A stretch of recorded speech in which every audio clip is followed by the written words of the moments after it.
Innal hamdalillah nahmaduhu wa nasta'inuhu wa nastaghfiruh wa na'udzu billahi min shururi anfusina wa min sayyiati a'malina may yahdihillahu fala mudhillalah wa may yudhlilhu fala hadiyalah.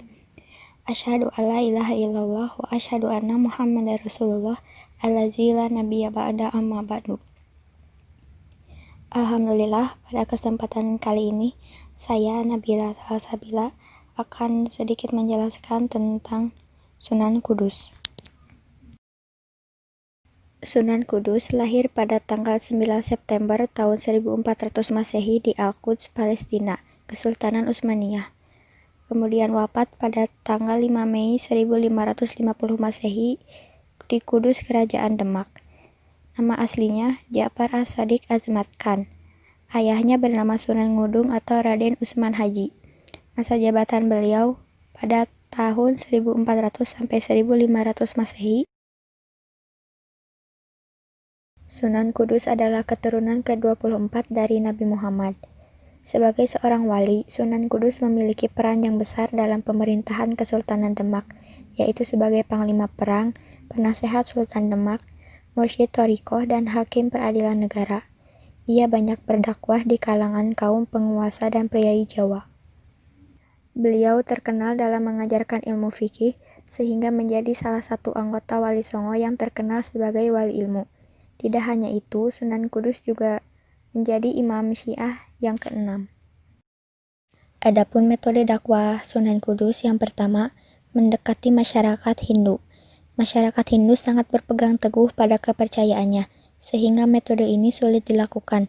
Namun, beliau mencoba agar masyarakat memeluk agama Islam. Sunan Kudus mengajarkan bahwa umat Islam bertoleransi tinggi terhadap masyarakat Hindu, sehingga berjalannya waktu mereka pun masuk Islam. Ajaran tersebut berupa menghormati sapi yang dikeramatkan umat Hindu, serta membangun menara masjid yang hampir sama dengan bangunan candi Hindu. Kemudian yang kedua, mendekati masyarakat Buddha. Beliau membuat tempat wudhu yang membentuk pancuran sebanyak 8 titik pancuran. Setiap pancuran diberi arca kebo gumarang yang dihormati di agama Buddha, sehingga mereka menjadi penasaran dan akhirnya masuk ke area masjid, kemudian terpengaruh dengan penjelasan Sunan lalu ikut menjadi umat Islam. Dan yang ketiga, mengubah ritual mitoni atau selamatan. Isi dari mitoni adalah cara mengungkapkan rasa syukur karena telah dikaruniai seorang anak. Wujud syukur mereka dipersembahkan kepada patung dan arca, bukan kepada Allah Subhanahu wa Ta'ala. Tugas utama Sunan adalah meluruskan isi acara tersebut, yaitu acara dibuat ke jalan Islami dan tidak dihilangkan begitu saja. Kemudian peninggalan Sunan Kudus, yang pertama ada Masjid dan Menara Kudus, yaitu sebuah masjid yang berada di Kabupaten Kudus, Jawa Tengah, yang didirikan pada tahun 1549 Masehi. Masjid ini menjadi pusat keramaian saat festival dandangan dalam menyambut bulan Ramadan. Yang kedua, keris Cintoko. Pusaka ini merupakan salah satu peninggalan sejarah yang masih dirawat sampai sekarang. Yang ketiga, 2 tombak Sunan Kudus. Ini juga merupakan peninggalan yang masih dilestarikan sampai sekarang.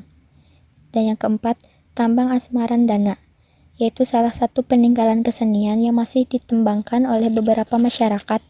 Melalui tambang ini, Sunan Kudus mengajarkan agama Islam dengan memasukkan lirik yang terkandung di dalamnya, sehingga dengan mudah diterima baik oleh masyarakat Hindu-Buddha saat itu.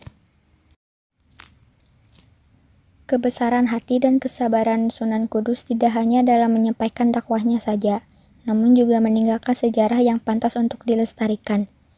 Tokoh penting dalam masyarakat Islam dan menjadi panutan, menjadikan beliau masih dikenang sampai sekarang. Mungkin sekian yang dapat saya sampaikan. Mohon maaf apabila terdapat kesalahan dan kekurangan.